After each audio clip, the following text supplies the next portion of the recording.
What's up, guys, and welcome back to another episode of I'll Call You Right Back podcast with me, your host, Chad Medved. Welcome if you are new. Welcome back if you are a returning guest. And I just want to say thanks for listening. If you could rate and subscribe to the podcast, that's a big help for me. Scroll down, hit subscribe, maybe throw me a 5-star review if you think I'm doing it justice over here. If you don't got nothing nice to say, please just don't say it. Anyway, I just wanted to take a second and recognize Turner's Premium Iced Tea. Turner Dairy Farms is a proud sponsor of I'll Call You Right Back podcast. They have been since the beginning of February, and I think our relationship is doing pretty well. I'm very happy with them, and hopefully they're happy with me. So if you could take a second and go follow them on Instagram at Turner's PGH, and they're doing some big stuff. If you look on Netflix, there's a show that just came out called I'm Not Okay With This, and Netflix kills it with the originals. There's always a lot of dope shit coming out on Netflix. But I started seeing that Turner's was in, you'll see Turner's Tea in this Netflix original show with the girl from It, the younger version of the redhead in It. She's just sitting there and there's just a carton of Turner's Tea. And I'm like, man, I wonder what this is. And I just found out about it. So I'm going to have to watch it. I haven't watched it yet. I heard it was good, though. But Turner's, it's a staple, 90 years. Their chocolate dipped strawberry is, I'm pretty sure the milk itself is 100% sold out now. Steve texted me a couple days ago and said the last of it is done, so whatever is in the stores are in the stores, and then once those are gone, that is it. But you already know Turner's got some special things tucked for the upcoming months. A lot of good stuff going on with them, and I'm just grateful that they put their name behind me.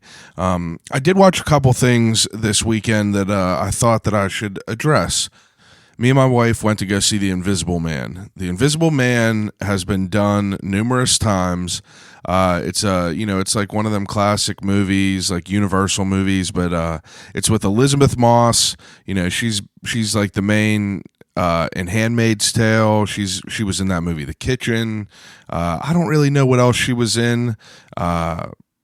I don't know. I feel like I didn't know who she was before The Handmaid's Tale, but The Invisible Man was so good. I really, really, really liked it.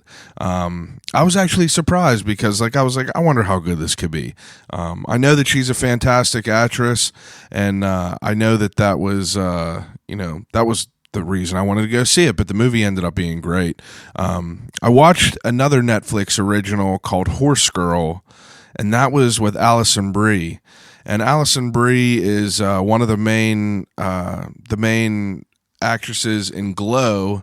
I don't know what else she's been in. I feel like I've seen her in other stuff, but I don't remember what it is. But she's in this movie Horse Girl, and I just knew it was a serious movie. And one of my favorite things ever is seeing people that are traditionally known for being in comedies do a serious role. I love that. I think that that's so refreshing. But anyway, she is in this movie, and I hit the preview, and it turns out to be about alien type shit. And I was like, we'll watch it. And I don't know how I felt about it. I thought it was good, but I don't know if I liked the ending. But the movie was great. I would say 4/5 of it is good, keeps you engaged. You're like, what the hell's going on? But I don't know. It's worth watching, I think. It's definitely worth watching. But I don't know. A lot of good stuff that's happening. We got some big stuff coming up. Summer's about to be rolling in. There's about to be a lot of events going on. I'm trying to get out there with a big ass megaphone, spreading the Turner's name. That's on my list of things to do. But we got some great guests coming up. Not just good. We got some great guests coming up. Which brings me to which brings me to this week, the reason everyone's here. My guest this week is a fantastic and creative mind who goes by the name of Boaz Frankel. Boaz is I mean, I don't really know how to explain him. He's just he's a super creative and interesting guy. Like I was told about him by Rick Sebak, and Rick was like, "Oh, I have this. My favorite podcast is a podcast that my friend Boaz Frankel does, where you have 2 minutes to explain your favorite sandwich." And I was like, 2-minute podcast. That's unique, and that sparked my interest to like look into this person. And then I saw that he ran a talk show himself, but it was called the Pedal Power Talk Show. And it was him on like this little desk that was built on top of a bicycle, and there was someone pedaling this bicycle. And like he's just filled with like interesting things. Like he just has such like interesting stories. So I hit him up and I was like, "Yo, dude, I would love to talk to you about pretty much everything you do. Like I feel like everything you do is unique and interesting, and I just want to hear how you kind of got into it." And he was like, "Absolutely, I would love to." So we sat down, we had a nice cup of chai with some Turner's milk. You'll even hear the little authentic ad slip in. That wasn't even called for really, but it ended up working its way in. But me and Boaz talked about all kinds of stuff. Everything from magic, from the Muppets, from local news anchors, to like how you become a host on a talk show that is powered by a bicycle. And and then he throws in stories where he's like, "Oh, I went across the country. I used 101 forms of transportation." And you're just like, "What?" Like, and he's just throwing all these like incredible weird stories at me, and it was just a really great conversation. So, without further ado, episode 108 of I'll Call You Right Back podcast with Boaz Frankel.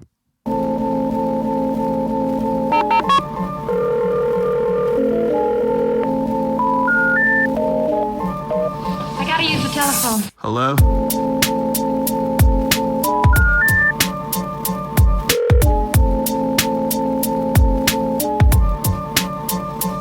Telephone. I'll call you right back. Call you right back. Telephone. I'll Call You Right Back podcast. Yeah, this is my, it was 2 years in January, and Happy anniversary. thank you very much. I'm chugging along with it. I'm pretty happy with it. Yeah. I did one years ago, like 2012, but it was before like the whole podcast craze like took off. So it was just like, it got discouraging because I would do these episodes and put in all this work, and I would get like 10 listens. Yeah. And but then like it just, I was doing it with a partner. We both had school, so it was easy for it to like dissolve. And, I wanted to do another one forever. Like I did clothing lines. I was always like creative, but I never could think of another name that I wanted. I vowed that it has to be a name that I was in love with before I like dove in, and because I immediately like started making shirts, pins, stickers. Right. It's fun to make merch. Yeah, it's fun to do it all, and it's cool now because like I'm through like the desolate part of it where like only a couple people are listening. You know what I mean? So it's starting to go a little bit better. Like bigger people are interested in listening. The numbers grow. So yeah, that's great. It's fun to see it grow as it is. But like I said, Rick told me about you in the middle of our podcast. And as soon as he explained your podcast, the Sandwich Podcast, what was it called? Your favorite sandwich. Your favorite sandwich. Okay. Well, he told me about that, and I was like, that's such a cool idea. Like, just a couple minutes. It's easier for everyone to like listen to. What's your favorite sandwich? It depends. Honestly, I love peanut butter and jelly sandwiches. Fantastic. And maybe throw in some candied pecans in there or something. Make it a little fancy and crunchy. Oh, that's so good. Oh, good. This is very, very good. I never, I don't know if I've ever had like a chai. Oh, really? Yeah, like I remember working at a coffee shop whenever I was in high school, and I didn't like coffee. And now I make my own coffee. Right. But I hated it back then. And I thought that the chai stuff that we had I didn't like it because it like smelled weird, but that was like 10 years ago. But now that's very tasty. Oh, good. Yeah, very, very tasty. And so my friend started the chai company in Really? Portland, Oregon. So that's not really a promotion because it's, but it's just a good, they just sent me a box and I was like, gosh, this is good. And now I drink it every day or 3 times a day. I don't understand what it is, really. It is a combination. I mean, I can show it to you. It's a little tin and it's just ground up stuff. So it's like ground up black tea, but then just a bunch of spices. Oh, okay. So Yeah, it's basically I never like knew. black tea with a lot of spices, and it's like a powder. So That's pretty interesting. Yeah. I tend to find a lot of like interesting drinks on here because I ask everyone, what would you like? Like, what's your favorite? And some people will pick, random things, but some people will have like a dead set answer. Yeah. And I talked to a guy, his name is Chad, and he is a traveler, blogger. He's from Mount Lebanon, though. And I don't know, he kind of became famous in Paraguay and very bizarre. And he was on like their version of the Ellen DeGeneres show. whoa. Yeah, like he's just some kid from Mount Lebanon who is like, he got a crazy amount of followers. He got That's a huge wild. following, but he made this song on Paraguay's, it's like their national drink or something. It's called Tereré, and he brought that over for me to try. So what it is it's like it basically looks like it's like a whole setup. He brought like the cup, the jug, everything, but it looks like a milkshake, something you make milkshakes in. That metal that like silver yeah container. Yeah. So this is, imagine that like 1/3 scale. So it's basically Okay. like 3 or 4 inches tall. And then it has this like weird like steel, it looks like almost like a Gandalf pipe, like a Sherlock pipe, but it's way smaller. And it has this like spoon hook at the bottom, and you shove it at the bottom of this steel. And then you shove this like, so tereré is made out of, it's like that yerba mate tea. It's like where that's derived from. But it basically looks like a bunch of ground up like leaves, and you shove it in this cup and you pack it in very, very tightly, and then you pour cold water on it and you drink it like that. And it was so interesting to like taste it, and it was such an interesting like Does thing. it taste like herby or? It was like it was like you get like, it was almost like what I would imagine, like if I took a bunch of tea bags out, and I just like shoved it in a cup and poured water in it. It's like you got a little bit of like residual, like tasted like a finer, like a powdery taste to it. I don't know. It was just bizarre, but it was cool to experience that. Yeah. I try things that I've never had before. Like there was a pop that was called. It was called, I don't know, someone else got it, but I've never had it before. And I walk by it every time, and they finally wanted it. And I was like, oh, I'll try it this time. It was way too sweet for me, though, but it was great. Yeah. But before we get too far into this, I do an opening segment with all the guests. It's called What's in the Cup? What's in the cup? So what is in your cup? It is a piping hot mug of soul chai, Soul Chai. which is this chai that my friends make in Portland, Oregon. That's the brand, Soul Chai. Soul chai. It's very good. And Yeah. you gave me this cup. So explain what this cup is. So my wife and I met when we were both working in an ad agency, and at some point, we made ads for a lot of different things, but at one point I was like, who needs there needs to be like the Associated Cup Association of America or whatever, and their slogan should be, you never know what you'll find in a cup. Yeah. Because, you could have beverages in there, but you could also use it to hold pens on your desk, or you could use it, as a mini trash can, or as you were mentioning before, you could maybe, spit your tobacco in there or something. Yeah. So who knows? So you never know what you'll find in the cup. I sort of imagined it as a jingle, sort of. I like that. I do. I like that. So this mug has a picture of a mug on it. It's like an Inception almost, and it just says, you'll never know what you'll find in a cup. Yeah, and so Brooke, my wife, made that for me as a gift once This to is sort a of good commemorate. gift. It's a really good gift. Yeah, to commemorate that that campaign that's never gotten off the ground. That's all right, though. Those are always the funnest Yeah. ones. The ones that just been marinating for years in your head. Yeah. And finally, one day it'll come out. But so, like I said, I don't know too much about you. I know that you're a creative mind. I know that you're involved in a lot of different things. And I try to dig deep on people's social media, but I try to leave it a little bit like vague, so I still could I could learn along the way during the podcast. But as I said, like Rick Sebak told me about your sandwich podcast, and that immediately made me curious about it, and I started looking, and then I saw you did the bicycle. So what was that called? The Pedal Power Talk Show. Pedal Power Talk Show, and and you're not from Pittsburgh, right? Right. I grew up in Portland, Oregon. Okay. Now, where does your life come into Pittsburgh? Like, how did you end up over here? Well, it's pretty random, honestly. I grew up in Portland. I moved away for many years. I came back. I was living in Portland again. And then I got married while I was there that time to Brooke. And Brooke got a job in the Netherlands. So we moved to Amsterdam. We lived in Amsterdam for 2 years. Wow. And at some point, we had been doing more and more freelance in the States, and it didn't make sense to live in Amsterdam anymore because we had to come back to America too much. Yeah. So we knew we wanted to move somewhere in the U.S. and somewhere we hadn't lived before.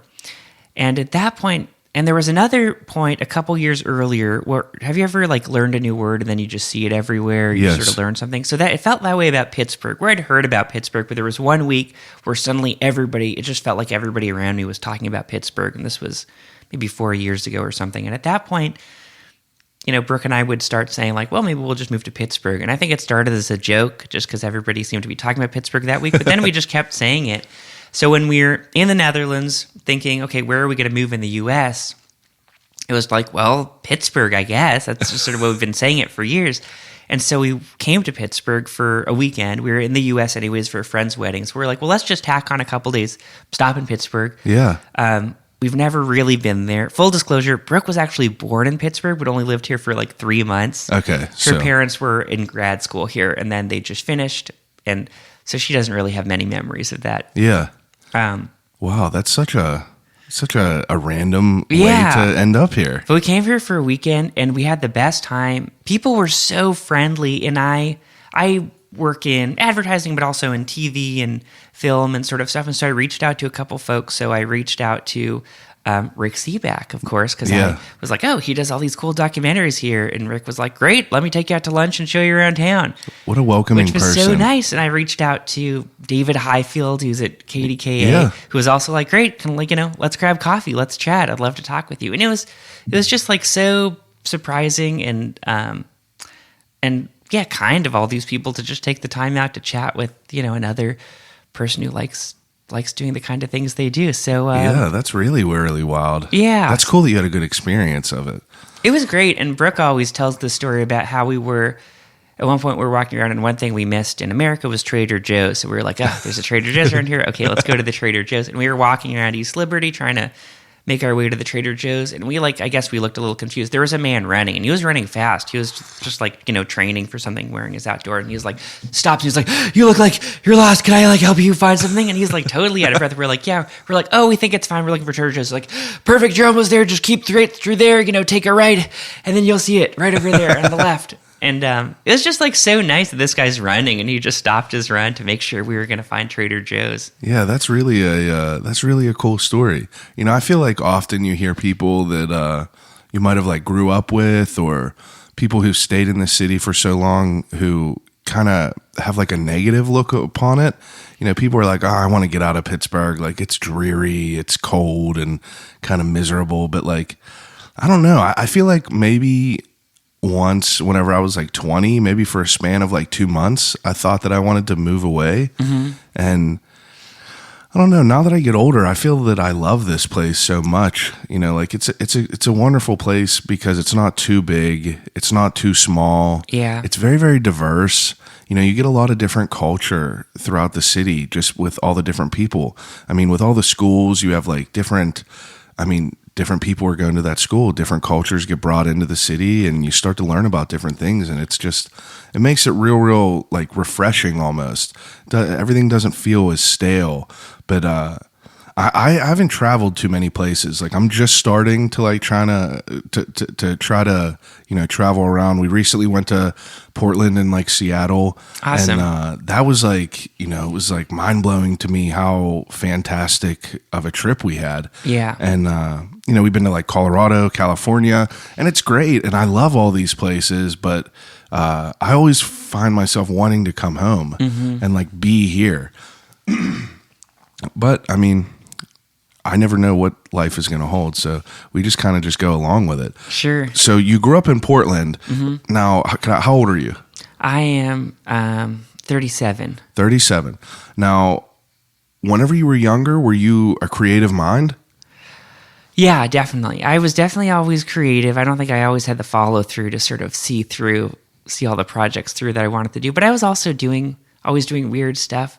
There was this holiday that my sister's friend invented called Ant Day, as in like the insects. And I remember I was in like middle school and I just like got all in on that. So I just remember like putting on these big events for Ant Day and like trivia contests about ants. And I'd make these little booklets that I'd hand out to people at school that day. So I always just sort of liked getting involved in weird things. Yeah, and just throwing yourself in there. Yeah, exactly. I would like build a lot of puppets. I love the Muppets. And especially back then, so I would, just be writing letters to various Muppets that I really liked and building my own little puppets. And that's great. What day was Ant Day? Do you remember? April 9th. April 9th. Yeah, I still think about it. I mean, I wish, but I do less to promote it than I used to. Yeah. Do you still take a moment on April 9th and, give it all up to the ants? I just try to wish at least one person a happy Ant Day. That's good. Yeah. That's good. They're probably like, what? Yeah. But all right, I'm going to remember that though, Ant Day. It's coming up. It's coming up. I'm going to do something special in here. So, I mean, if you're younger and, I mean, like, so what was like your life growing up? Like, were you into like sports? Were you into like anything like that really? I was not really inclined to athletic things. So yeah, sports weren't my thing. I was really into sort of theater, I guess. Yeah. Creative things, but just sort of like putting on puppet shows. I like did magic shows at birthday parties. Oh, I loved magic. I did magic for a while. Oh, really? Yeah, a few years, and I did it in high school, so I didn't have that good of a reception to it. But it was fun. I had a great time with it. When I was in high school, I'd do birthday parties for like 8-year-olds, and so it's an easier crowd. You were kind of like you were into it pretty good though, magic. Like you had like a decent like what's the backlog of tricks maybe? Yeah, I had like maybe like a 20-minute routine I could do at birthday parties. That's pretty cool. How did you get into it? I don't remember how, but there was this really cool little magic shop in Portland which is no longer there, called like Callan's Novelties, and it was near my dad's work. So I remember on days where I would visit my dad at work, we would walk over there and get me a trick. And then my dad at some point, I think, got some tricks and would start doing them. And that's at great. a certain point, I was just. Have you ever heard of the it. Cuckoo's Nest? The Cuckoo's Nest is in Pittsburgh, or it was, but it was a magic shop that was around forever. Was it in Oakland? It wasn't. It was on Carson Street. Oh, okay. Down towards like Double Wide Grill. Oh, cool. Down on the way towards the slopes, but it was fantastic in there. It was like one of them places where you're a young kid and you could walk into it, and the people there wanted nothing more than to just like. They wanted you to like submerge yourself into this world. So they would show you things and like answer questions, and it was so fun. There's a great magician in the city. His name's Lee Turbosic. Oh yeah, I've seen some of his stuff at Liberty Magic. Oh, you went? Mm-hmm. He's super talented. I talked to him on here before, and then he was actually one of the 6 guests on my first podcast like 6 years ago. Oh wow! And he just blew my mind then. And he had a really cool story. Like very young, he was able to like realize that he could monetize what he loved, and he was doing. He did like a very long stint at like. Remember, like Pizza Huts would have like magicians that would go around the tables, and he did this, and I thought that it was such like a great story. How wild! And then like 100 years to the, I believe to the second or maybe to the minute, he reenacted the Houdini's upside down. Yeah, escape. the Houdini thing, and like he's I just read such a about cool that. guy because like not too many people I feel are into magic. Yeah. And for someone to have been doing it since they were very young, I love hearing about it. I thought it was so cool. But so like you're younger and you're like doing all this stuff, like are you do you have any like preconceived notions of what you wanted to be when you grew up? Yeah, for sure. And it would change. But I think for a long time I wanted to be a playwright, which seemed like a cool thing to do. Yeah. Then I wanted to work in local news. That's pretty interesting. So I think it was always sort of around either theater or television. Did you do theater as a kid? I did. Yeah, I would like go to like arts camps and like be in the plays there, and I did some like high school theater. But I did a lot of like behind the scenes stuff as well. Like I would have like some small parts, but then I'd also like run sound for a show or assistant direct a show or help build the sets. So Yeah. I sort of liked all the parts of it. That's pretty cool. That's one thing that out of everything I've ever done, podcasting, magic, sports, I've never did theater. And like now I'm about to be 30 and I want to do it more than anything. Mm-hmm. I want to just like, I don't know why I never took advantage of that whenever I was younger. Like I was in plays in like Sunday school and like, stuff like that. But I just really felt that like whenever I was younger, my mindset was so different that I did not, I didn't take advantage of the things that I had around me. And also, it's such a different world when you're in middle school or high school because it's not only about what are you interested in, but which people are you going to associate yourself with. Exactly. So it's like, well, if your friends are all playing football, or I don't know, what was your sport of choice? I played football. Yeah. So then it's just like, well, it's just like a canyon between you and the kids who are doing theater. So it's like so much of it isn't even maybe what you're interested in, but just sort of what are the people that you like hanging out with interested in too. 100%. And I talk about this on here a lot now is because like I played football for maybe like 12 years or so. Oh, wow. So I was into it pretty heavy, but like I haven't watched a football game. I don't watch any sports really. Yeah. And I think to myself, like, why did I play for that long? Like what drove me to do that? And I don't really have a good answer. I think it was maybe just like friendship, being part of a team, things like that. But I also feel that like whenever you're younger, you don't really like explore your mind in that way. Like you might explore it in the way like, you write stories and things like that, but you don't like really like take that initiative to like say, screw it, like I'm going to do this now. And, you might be, I don't know. I think about it more and more now that I'm older. And I feel like that's kind of normal with people. Mm-hmm. But that's interesting that you wanted to like kind of get into like local news and everything, because like, I feel like that's like something unique for a younger person to want to be involved in. I loved local news. I've always loved local news. Just growing up, to me, somehow, like, my favorite news anchors on, like, whatever, in Portland, I would watch, like, K2 Channel 2, Spirit of the Northwest. And I just, like, loved those news anchors. Like, those were the biggest celebrities in the world to me. And sometimes you'd see them at the supermarket, which was, like, mind-blowing. Yeah. It was like, oh, my gosh, there's Paul Lindman checking out behind me at Albertsons, which is, whatever, the local supermarket that we'd sometimes go to. And it was, it would just sort of blow your mind. And so I think I liked the fact that it was, like, approachable. Yeah. It's funny, this one time I ended up working in entertainment journalism later on in life, and I got to interview some some celebrities and different actors and actresses, which was cool. But then this other time, for this other project, now I'm just sort of being vague just to get to the point of the story, but I did a TV interview, as sort of like a satellite interview where you're sitting in a room and you're talking to, and I was talking to the local news anchors in Portland. Oh, and wow. that was like, I was like, oh my gosh, I'm talking to Brenda Braxton right now. I'm going to this is blowing my mind. And I was like, and somehow they just seemed like the most famous person in the world to me. I don't know, just being those local news people. But that's pretty cool to like think about that. I recently, do you know who Edgar Snyder is? Attorney Edgar Snyder. In the ads. Yeah, we don't get paid unless we get money for you. Yes. I recently messaged him, and I'm hoping that he reads it and messages me back, because like, I was just sitting on my couch one day and I was like, oh man, like that would be so cool to talk to him, because like it, just like you said, like those people, like local news anchor, he's obviously not a news anchor, but those you just people see him everywhere. Yeah, they're like celebrities Yeah. almost. It's like I was explaining to my wife. My wife was like, Edgar Snyder, you wanna talk to Edgar Snyder? And I was like, well, think about it. I was like, think of our parents' age and then think of our age.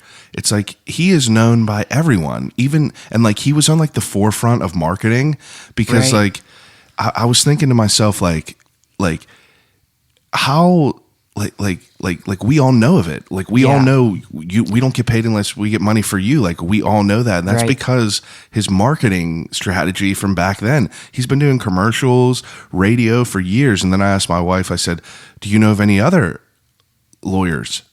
And she's like, no.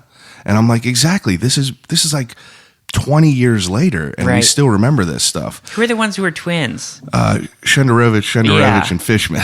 Yeah, I mean, I've only been here a year, and I'm like, I know those guys too. Yeah, but it's like, why do you know them? Because of the radio and the. Because I see them at least, Yeah. every other day on a billboard. Yeah, and it's Yeah. pretty cool to like think about like the weight that his name Right. carried for that many years, and but it's interesting to like think about like how, if you're a young kid and you're watching TV, the news is on often, so it's like you see these people and it's like a celebrity to you. You don't know that you don't know the dynamic that what they're doing is like central to one location rather than being all over the world.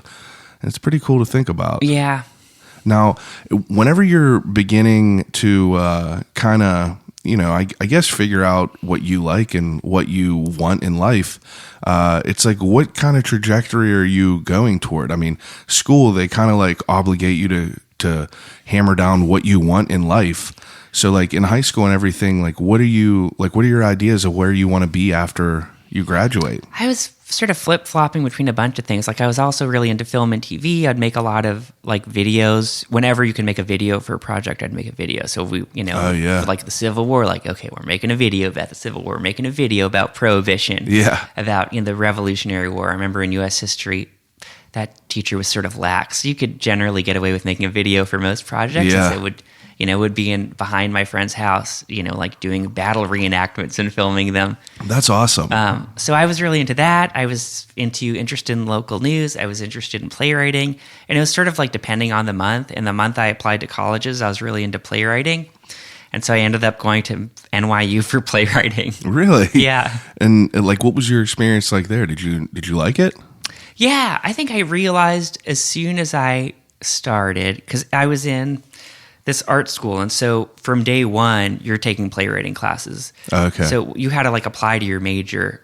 So you don't have. It wasn't like general education Yeah, classes? you don't have time to. Okay. And you did have to take those too, but most people, you start your college experience, you're just like taking a little bit of everything, Yeah. seeing what sticks. So here it was like, okay, you're committed. And I realized like, whoa, if you want to be a playwright, you just have to sit alone by yourself a ton and write. Yeah. And people, and then, we'd have playwrights coming in all the time and sharing their work. And a lot of times we're like, yeah, I've been working on this one for 15 years. And I think we're about to have another staged, Jeez. reading of it. And I'm like, oh no, like Yeah. I can't, no. I could not do this. And so, I mean, I was learning how to write, which is a good thing. How do Yeah. you tell a story? This is valuable. So I stayed in the department. I enjoyed it.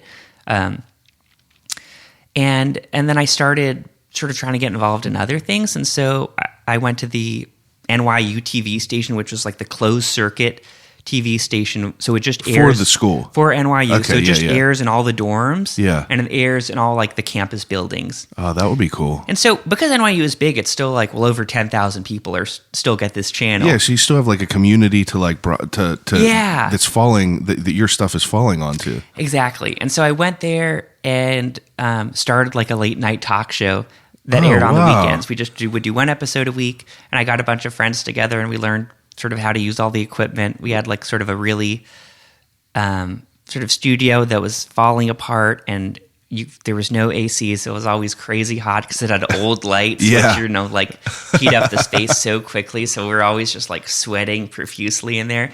But somehow, I mean, I think it's like most things at the beginning. I'd be in my dorm and someone would have a funny story and I'm like, oh, come on the show this weekend and tell the story. Yeah. But then after a while, we like moved up. Then we were like talking to deans. Then we were like talking to the head of the medical center, when it was flu season about stuff. And then at a certain point, I got in touch with like publicists for the movie studios. And then they started inviting us to press junkets. And then sometimes they'd even send people to our studio. And so by the end, we were...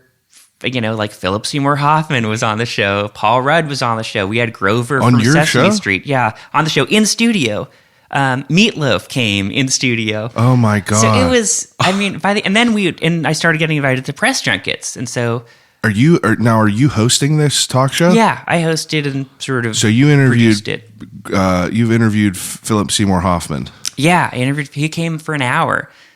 And, an hour? Yeah, and we had he Jeez. was on the show, and we even did like goofy skits with him, and wow, rest in like, peace. Yeah. Oh man, so nice, and he was like, it's so like happy to meet everybody. Now, from the moment that you started this talk show to the moment that you had, Philip Seymour Hoffman on there, like what is the time span? Are you doing this for a couple years or 3 months? years? Okay, but the first year it was like funny stories from friends, and like maybe some teachers came on, and maybe would have, some administration of the university would come on, kind of thing.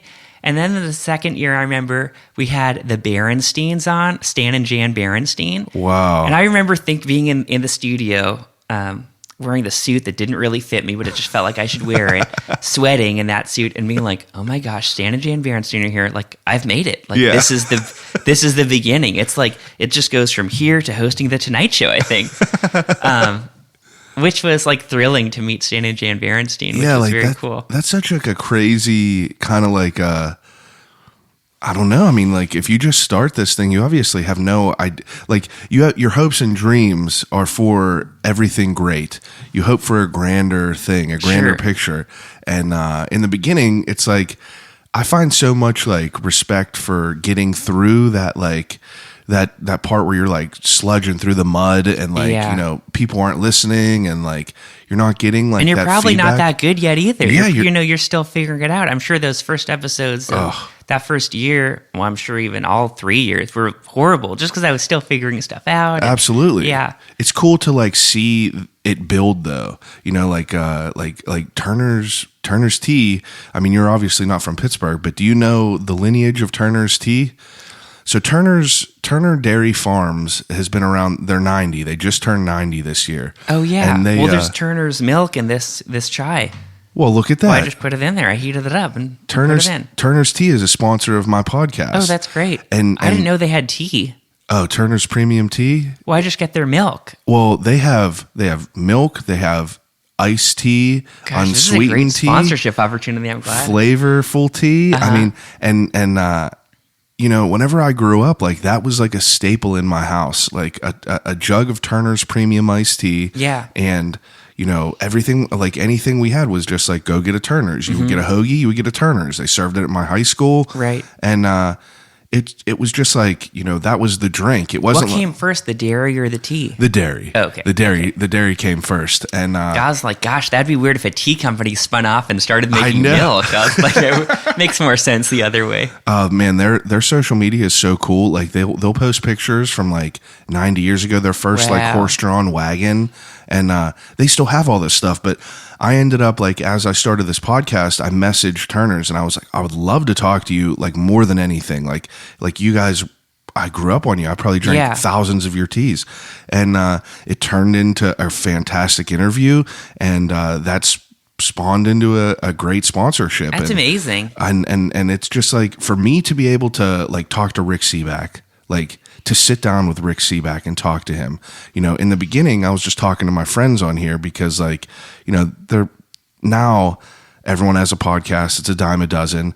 Everyone's just like, what's your podcast about? Right. But, to see it grow and to see where I'm able to like get now and to see who like is willing to like come and talk to me, it's just like, it's surreal for me. Like Turner's Tea is like, they put their name on my podcast. Right. So it's like, it means so much to me. So like for you to do all that and like to host that show and for you to grow with that has to be just incredible for you to like feel that.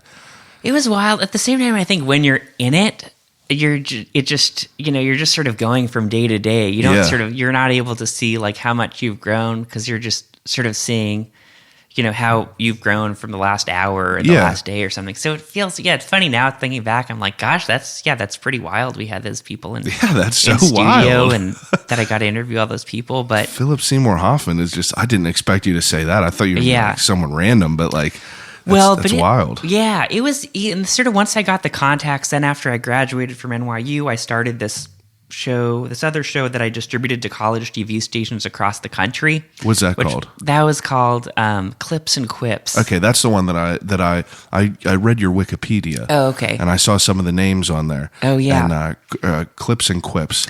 And so that ran, how long did I do that for? Probably 3 or 4 years. And what you said you distributed it to colleges? Yeah, to college. Because so once I knew about NYU TV, I was like, well, every school has this, and if I could distribute something to all these college TV stations, and maybe I could get even bigger guests, because then I would have like, okay, now we have like 60,000 people who could be watching this show versus just 10,000. That's a really interesting like thought of like, I think that it's such a weird thought for me because like I went to 2 different schools and like we didn't have like a TV station or anything. Like whenever I went to Slippery Rock, I did like a radio show up there.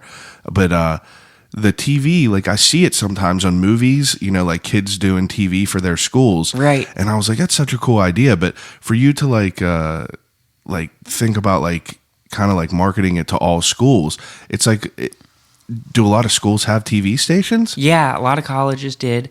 I mean, I didn't make any money from this. Yeah. This was just sort of Something like, fun well, to this do. is just cool. Yeah. But then I did that for 3 to 4 years, and then I got invited to press junkets and red carpet premieres and got to interview all sorts of folks. Now, what was like the focus of Clips and Quips? Like, was it? It was all like movies and culture. Okay. So it was just mostly about movies and Were you TV always shows. real big into movies?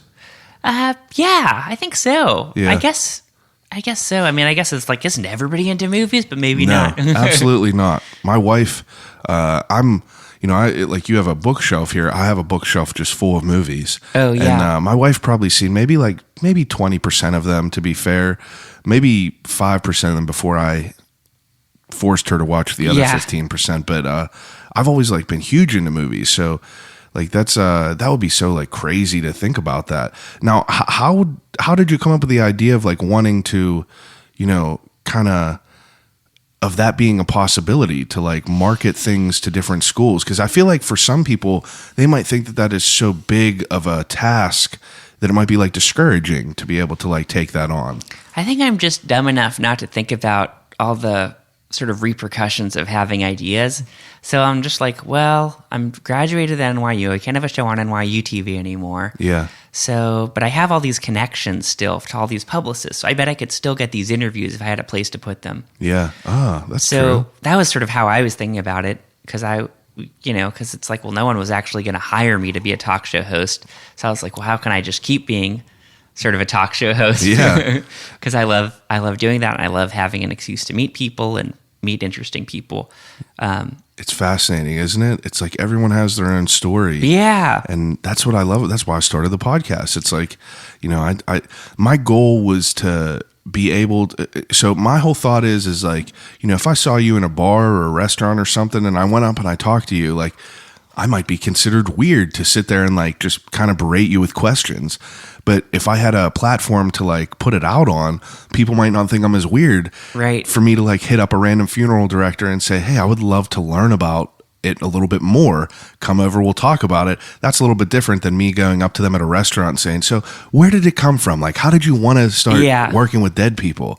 Absolutely. Yeah. It's easier to ask them on your talk show than to ask them for coffee. I also wanted to like kind of provide a tool for people.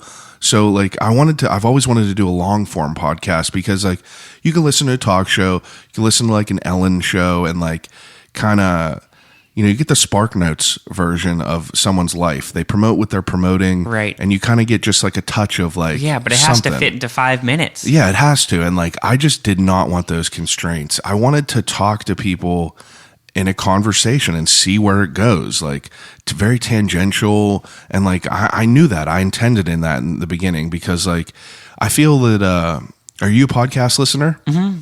So whenever I listen to podcasts and it's like someone like if, let's say like Joe Rogan had on a rapper named Action Bronson.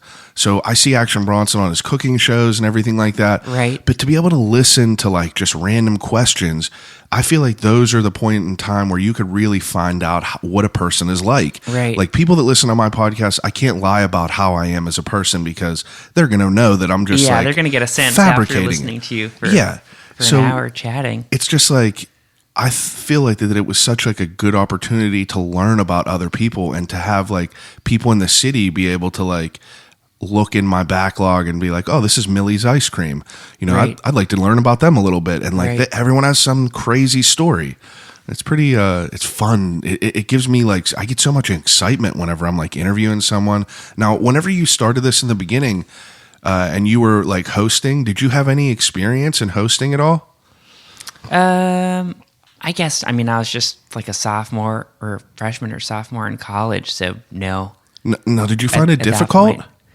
I don't know. I don't think I found it difficult. I guess I didn't even think about it. I don't know. I was just a dumb college kid. Yeah. You know, I was just like, I just sort of saw talk shows I knew was something I liked, and I was like, yeah, well, I bet me and my friends could make that. We could do something like that. It doesn't seem love complicated. that. You just need some chairs, you need some cameras, you need like a little sign with the name of your show on it. That's great. So, yeah, I don't know. I think to me, it just felt like, yeah, we could do this. And there was nothing else on NYU TV. Like, no one else was making original content because the studio didn't work very well and it was very hot. And there was a lot of bureaucracy. Yeah. And I was just patient enough to deal with it all. And I that's think, cool. So we were the only show. Wow. It was either us or they had like, they'd just play music videos. Yeah. Or they would just show documentaries sometimes. Huh. Now, Clips and Quips, you said you did this for 3 years. Like, did you Yeah. get that range of like going to different schools and like being able to market towards different schools? I never went physically to the schools. I would just send out a tape. At No, that but point, we're still on tapes. Your But yeah. tapes would be to other schools? Yeah. Like- all like- over the country. Like how many would you say? I don't know. Maybe we were airing in 10 schools. Oh, that's pretty this was cool, over though. a decade ago. Yeah, that's awesome though. So yeah, we must have been in 10 schools at least.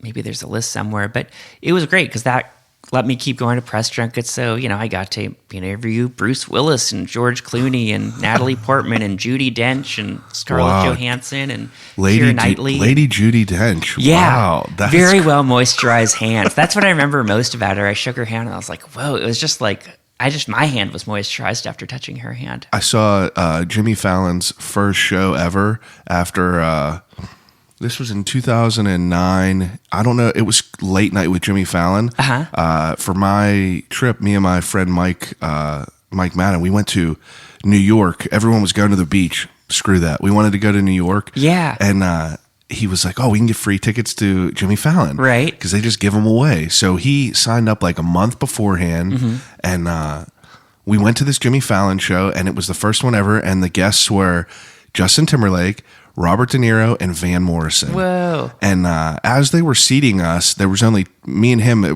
was two of us. And then usually there's groups of 3-4 people Sure. traveling.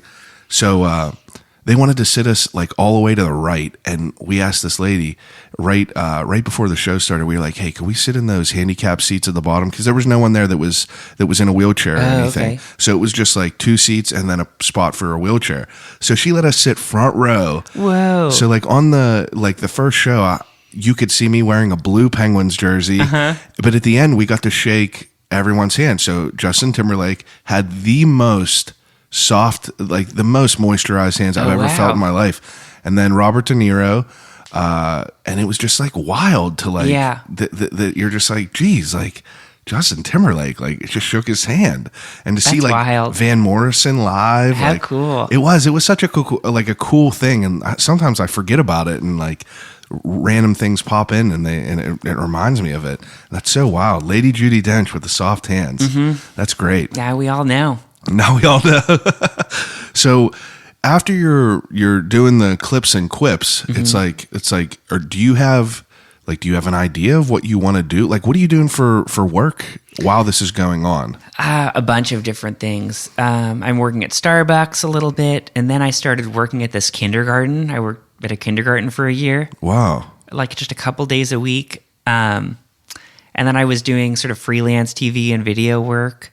Like, whenever you say that, like, what do you mean? Like, are you running cameras or sound, or are you doing like... So there'd be like, I would make like promotional videos for nonprofits that my friends worked at. You all right there? Need some water? No, I'm good. Okay. My friends had, some of them worked at nonprofits, and if they did a promotional video, I'd make it for them. But then on the flip side, I had interned at NBC and Comedy Central when I was at NYU, and so I had some connections there, and so like I would be a production assistant on the New Year's Eve shows, like the New Year's Eve special. What's a production assistant's like duties? It depends, but I mean something, you could be dealing with the audience and making like letting the audience in, like there. Or one time, like my only job was just to make sure that like a band's transportation could like get into Times Square, because Times Square is all closed off during New Year's, and I just had to like negotiate with police officers to make sure like Panic at the Disco's van could come in and pick them up. Panic at the Disco. Yeah. And how many years ago was this? It must have been around 2006 or something. So Panic at the Disco back then was not who they are now. Panic at the Disco back then, they were a little bit more, because like I've listened to them since like 2000 and probably 2003. Oh yeah. And now they're like some of the biggest musicians of all time. Yeah. And they were just sort of breaking out, I guess, then. Yeah, that had to be just when it was, because like I remember whenever they were just like playing like places like the Rex, like very small, and now it's Brendan Urie is like he's like a god, like, and it's so fantastic. That it's was so the first wild. I'd ever heard of them. When I had to go or make sure their van could get through, I was like, I've never heard of this band. But okay. Because back then it's, I mean, like they kind of sound similar, but like, that whole like almost like Paramore. So like Paramore back then was like a very underground, like, Warped Tory, like no one really knew about them. And now same thing with Fall Out Boy. Right. And that often comes up in conversation on here, because like it's mind blowing to me, like how big they were. Like these people, like I know people who think Panic at the Disco is like brand new. Right. They just came out. And I'm just like, wow. It's wild how long you just sort of have to slog through it before. Yeah. That's the inspirational stuff. It's like these people have already been doing this for 10 years before you even knew of who they were. Right. And then eventually one day, hopefully something breaks. Yeah. And that's pretty cool though. So like you had to negotiate and get that stuff done. I always wonder what productions assistants, because I know it's like a vague term, basically just like you're just doing any grunt work. Yeah, any that grunt needs to work be done. Anything that a producer, is sort of a producer has better things to do. I mean, I was moving a lot of equipment around. That's At cool the end though. of the night, I'm just coiling cords and that's really piling cool though. back in whatever truck we need to put them in. But it was a fun way to do New Year's, just because New Year's in Times Square is sort of intense. Yeah. And you're sort of trapped there for hours. But as a production assistant, you have a badge, so you can go in and out. There was like a building we could hang out in. We had bathrooms we could use. Wow. And so that was I was working, I had stuff to do, but it was a cool way to have that experience. Yeah, that would be a fun experience. So if you're 17, were you like 26, 27 back then? Yeah, I must have been. That would be a cool age to be in that, like, in that environment and in that, like, seeing all that. Yeah. Like, that's pretty cool. It was fun. And it was fun interning at all those places and just being able to see all the stuff going on. And it was fun being a production assistant on those. Did you like living in New York? Yeah, I had a good time. It got overwhelming at a certain point. I lived in New York for 6 years, and that was plenty. Yeah, I feel like that would be I get like anxiety whenever I go to like places like New York or like California, just because it's so big. I honestly did not get anxiety whenever I went to Portland and Seattle. Like much more manageably sort of sized cities. I think that, but I also think that it's slower. Like everything is slower out slower there. Paced. It's very laid back in Portland. It was great to like because you never know. It's like whenever I'm not in my environment, I feel like, obviously like a fish out of water. And it's like you're always kind of like on guard. But out there was such a great like I had no negative experience with my whole time on the West Coast over there. I thought everything was just like sensational. Like everything that we saw and we did, you know, I couldn't recommend it to people enough to go travel there. We flew into Portland, stayed there for a couple days, drove to Mount Rainier, stayed in the mountains for a couple days, and then we went up to Seattle for a couple days, and then we just came back down, and like it was just the best. It's a beautiful part of the country for sure. Absolutely. Now, what takes you out of New York? Gosh, I'm trying to think. You know, I think at the time I thought maybe I was going to move to Los Angeles to keep doing film and TV stuff. And I was going to go to Portland in between. And then while I was in Portland, I got this random job offer in Seattle to produce video content for this sort of startup-ish company. And so I was there for about a year and a half working for them, doing similar sort of arts and entertainment-y interviews and still doing, you know, press junkets and stuff like that. But I was out of Seattle. That's pretty cool. And I mean, like, so if you're doing that for them, and I mean, that's obviously going on for a little bit, like when does your sandwich podcast and all this come into play? Like when does a decade later, you know, we're still in like 2008 right now. Okay. So fill me in for what's the trajectory of all that? I mean, like, you seem to be moving around a lot and like. Yeah, I've lived a lot of places. I'll give you the brief version. So lived in Seattle for a year and a half. I was still interviewing celebrities, doing press junkets, red carpets. And I realized that I'd sort of like interviewed everybody I'd ever wanted to interview. You know, I had these, you know, sort of like dreams of like, gosh, it'd be cool to interview, I'm remembering like Jerry Seinfeld and George Clooney and Julianne Moore and Pierce Brosnan. And then I did. And I was like, what are you asking them whenever you're interviewing this? Is this just stuff specifically about that project that they're working on?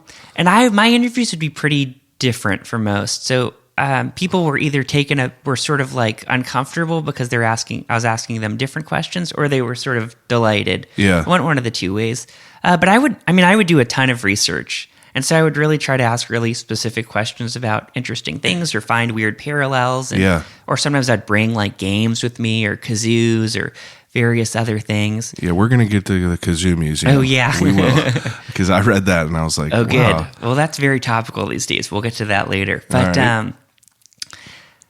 Yeah, so I mean, all sorts of stuff. But I would do a lot of research and really try to ask questions that would interest them. I hope just because they're in the scenario where they're being asked questions all day long for maybe 3 days in a row. Yeah, the same questions over and over and over again. And so I would just try to make sure I was asking something different and something that would hopefully interest them. And sometimes they'd be sort of in this daze from answering so many of the same questions that they would just answer the questions they had been asked, even if you asked them a different question. Yeah.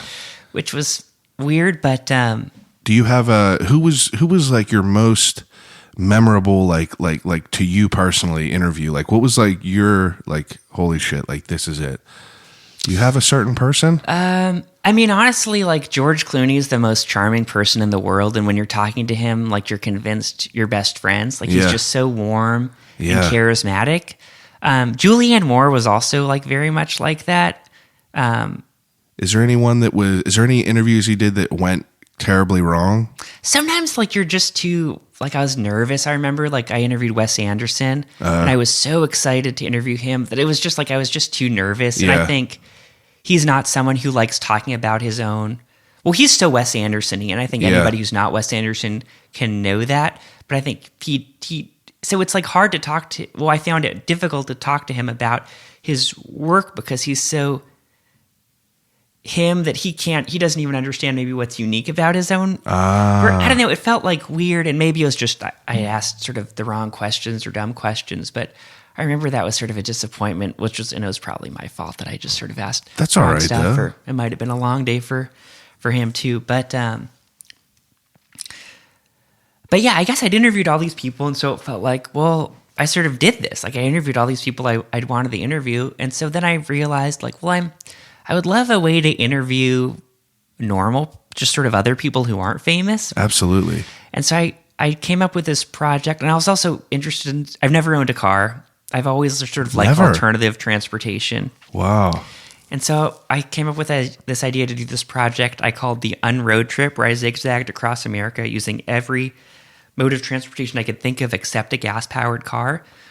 Wow. And I just sort of interviewed people along the way. And so I did this sort of multimedia project in 2009. How long did this last? I did it in 10 weeks. It was pretty tightly scheduled. 10 weeks? Mm-hmm. You went across the country? Yeah, using trains and camels and boats and bicycles. Jeez. And all sorts of weird. I used 101 modes of transportation in the end. And interviewed sort of a bunch of people, because I'd interviewed this guy who built like a couch bicycle. That was like a bicycle built from a couch. That was like, so you could sit on the couch and pedal. And like I'd interview this guy, or I'd interview the guy who... How do you find these people?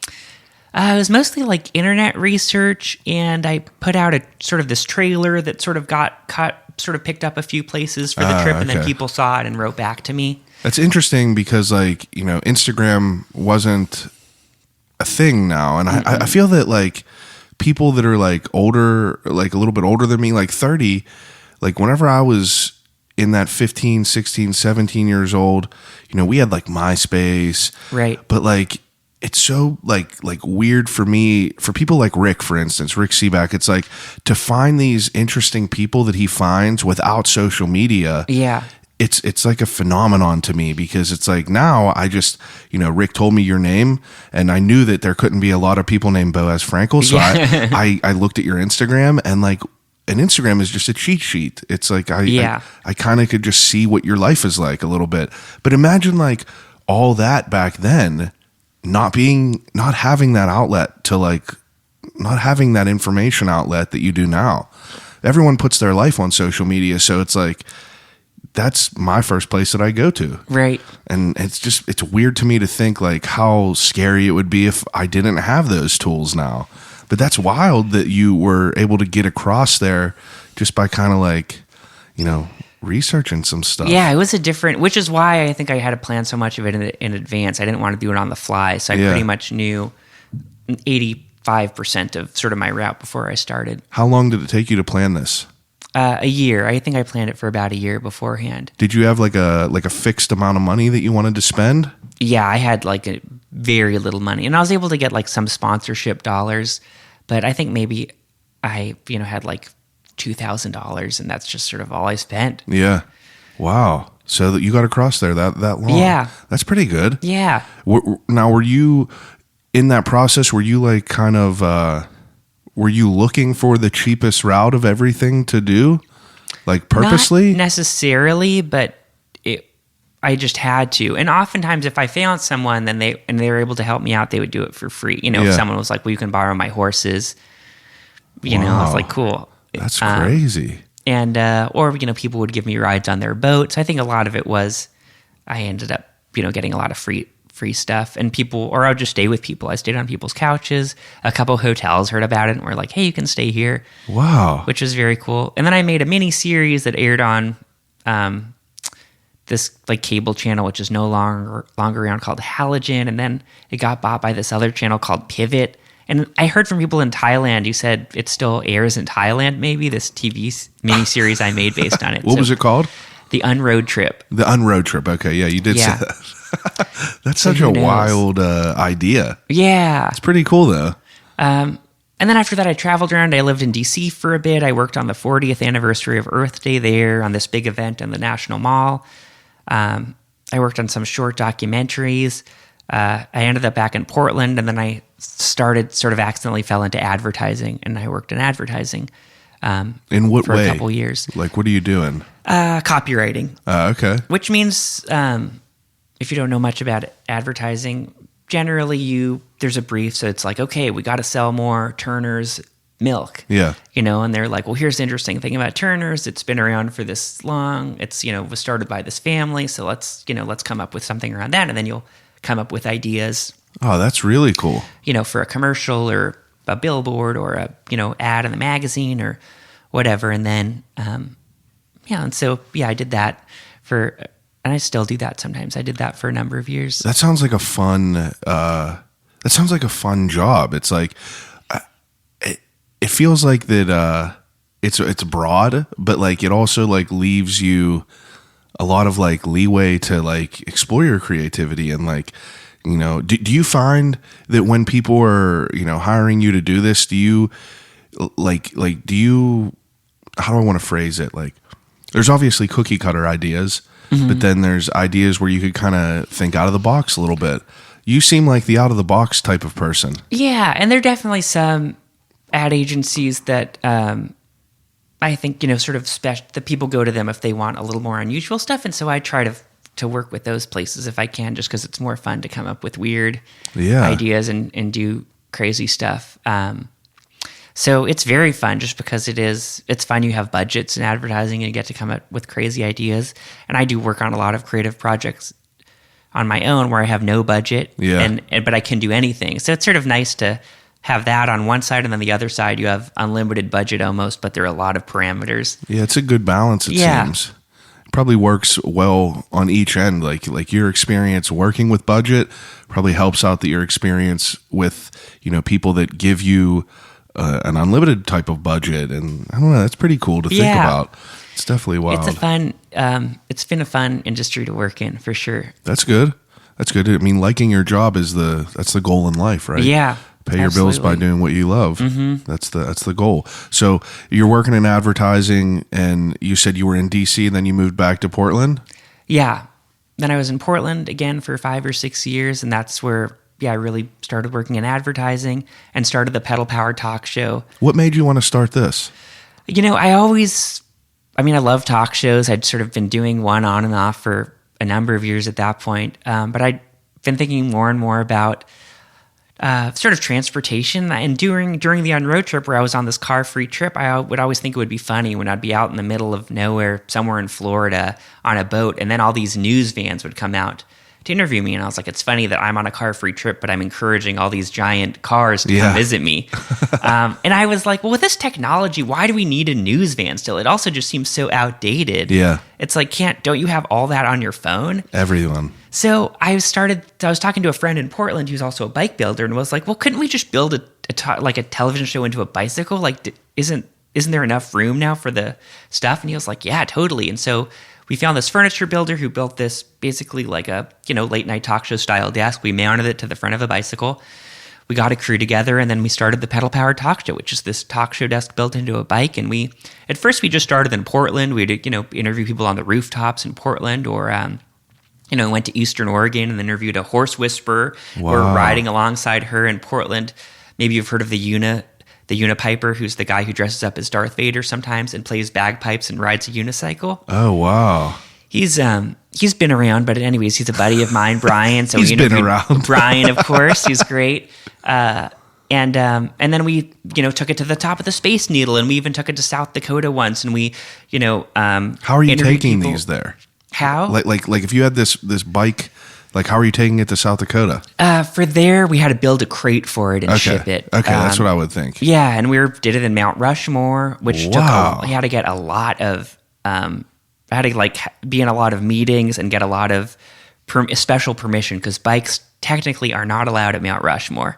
So I had to get special permission, not only to film at Mount Rushmore, but to bring a bicycle to Mount Rushmore. Wow. Which was funny. I still have that contract somewhere, which I kept. I was like, I just want to remember that we have permission to film here. This is sort of a big deal. Yeah, that's really cool. How long did that talk show go on? 6 years. 6 years? Yeah. And did that turn into something that eventually was paying? It would, I wouldn't lose money on it. Would have sponsors. Oh, that's and cool. Some things would make money on, and when we went to South Dakota, that was in partnership with the South Dakota Tourism Bureau. Wow. And so they paid for that trip. And so I would sort of always make sure that my crew got paid before I did. So sometimes I would get something at the end. That's really, really awesome. Now, whenever you're doing this and you're developing like the actual finished product of it, where is this product being premiered at? This was just on YouTube mostly, okay, but yeah, sometimes in Oregon I had buddies at the different local stations, so they would air episodes on TV sometimes as well. How long was an episode? It would be anywhere from probably 4 to 10 minutes. All right. Somewhere in there. So pretty short also, and would edit them down. I mean, the interviews would usually be half hour or so, and then I'd sort of cut them down. Wow, that's awesome. I saw that, and I saw the picture of it, and I was like, "What could this be?" And then, that's such the wild thing. Now, how did that end?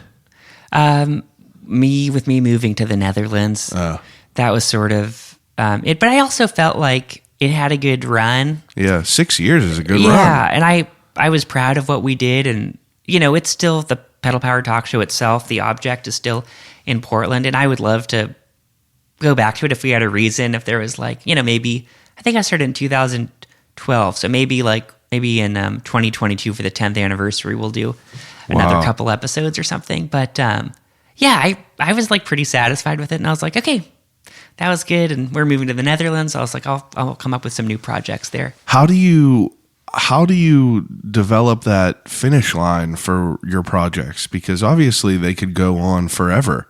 Yeah. But how do you know when it's served its purpose and you ran your course? I feel like you have to have a good mind on your shoulders to be able to or a good head on your shoulders to be able to realize whenever it's time to go to a different project.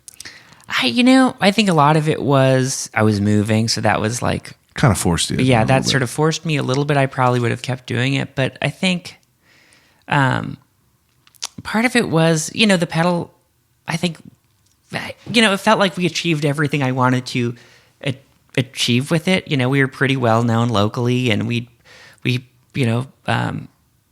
I interviewed all the people I sort of was really excited about interviewing, and certainly there were more people, but then we also got to experiment a lot with it. Some of the times when we'd get budgets, we'd do really weird things. So one time we interviewed this Abraham Lincoln portrayer.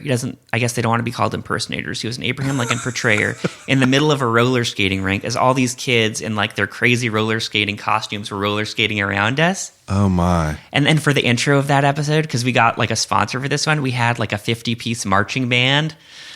Jeez. Play this sort of theme song for us. And we also had a llama in that episode and an alpaca. Wow. At the roller skating rink. So it was, I don't know, it was just we had a lot of fun. Yeah. I did all the things I wanted to do. And it wasn't, if it had somehow become a full-time paying job, maybe I would have kept doing it. But I was like, well, this is a fun project, and I'm ready for another fun project. That's so cool. That's such that just sounds so fun. It sounds was fun to do that. Yeah, it was a blast. And now, Amsterdam coming into play with that, it's you obviously had to move there for a certain reason. Like you said, your wife got a job there. Mm-hmm. Now, your life in Amsterdam, you were in the United States, now you're over there. It's what is that like? Just kind of up and moving out of the country. It was weird. We put all our things in boxes, and then we saw them 5 months later.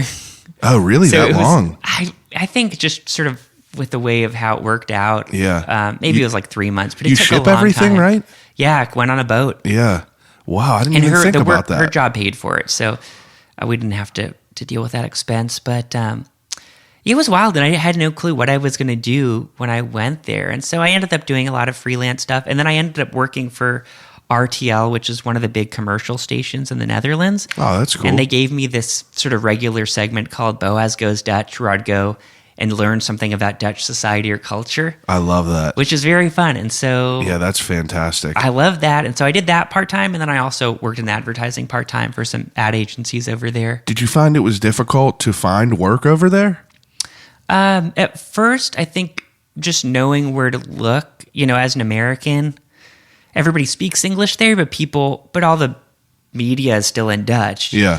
So it was tricky finding my spot. And so it's funny, I reached out to all these TV stations, and one of them wrote back immediately and was like, yeah, your background's pretty interesting, would love to meet with you. And so I met with them, and I talked to them for about 6 months. Every month or two, I'd go out and chat again. And they were like, we like you. We don't know what to do with you. Yeah.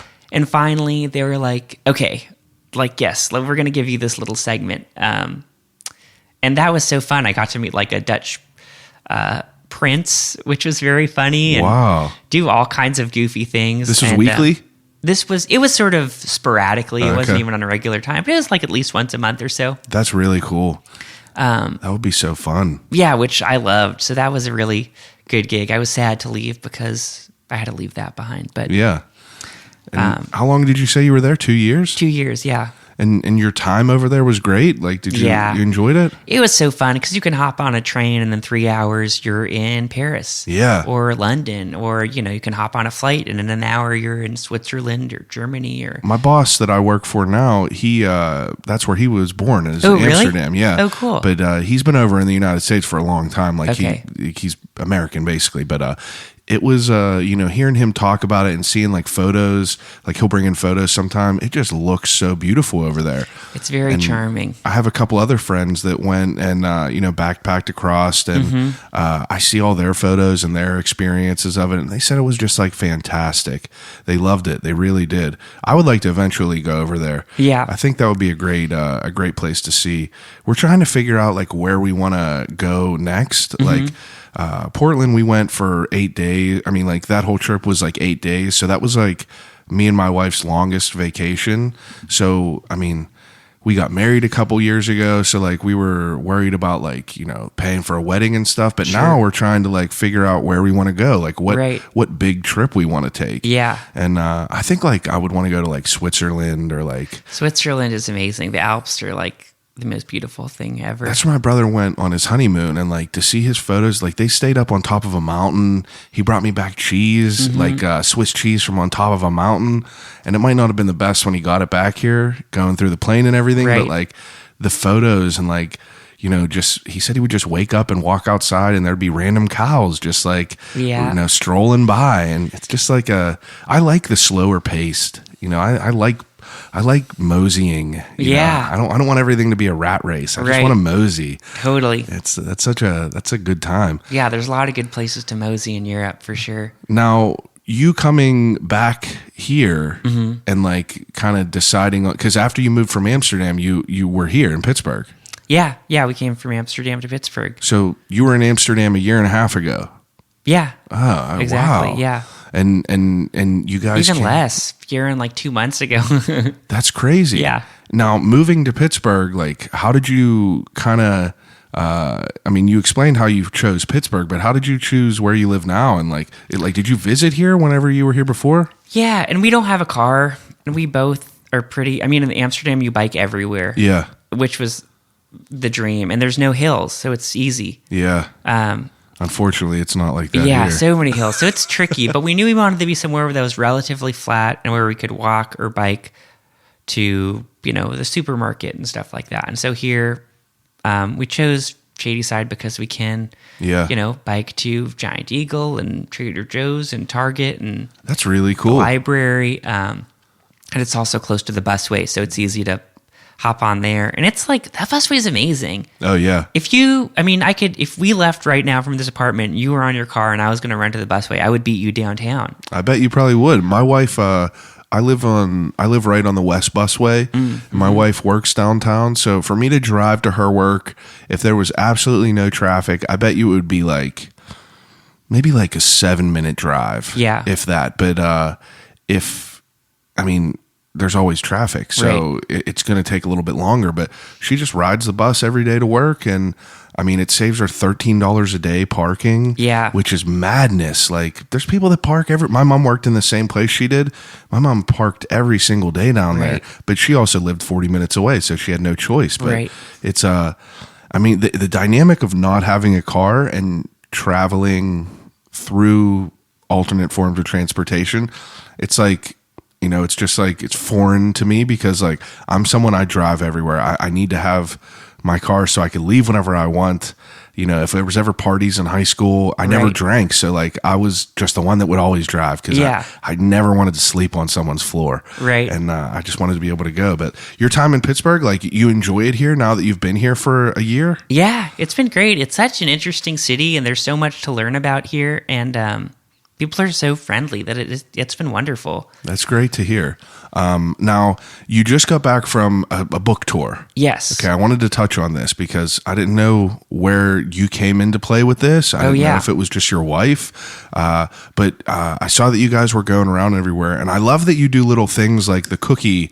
Yeah, I do cookie reviews. Yeah, so what's that called? What's the official name of that? Cookies Across America. Cookies Across, I couldn't remember it. But I love things like that. Like small little things things like that. Yeah, and that started because Brooke's written 2 other books before, and for her last book, we went on the big book tour, and there I just sort of helped coordinate details, and she was the author and illustrator, so I didn't have to do anything at events, but I was like, well, I want to find something to do at each city, so I was like, well, I'll just review, I love chocolate chip cookies, I'll just review chocolate chip cookies in every city we go to. Yeah. And that's how it started, and then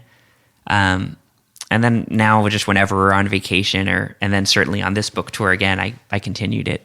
I had less time when I was actually on the book tour as well. Then I had more things to worry about. What's the best cookie you ever had?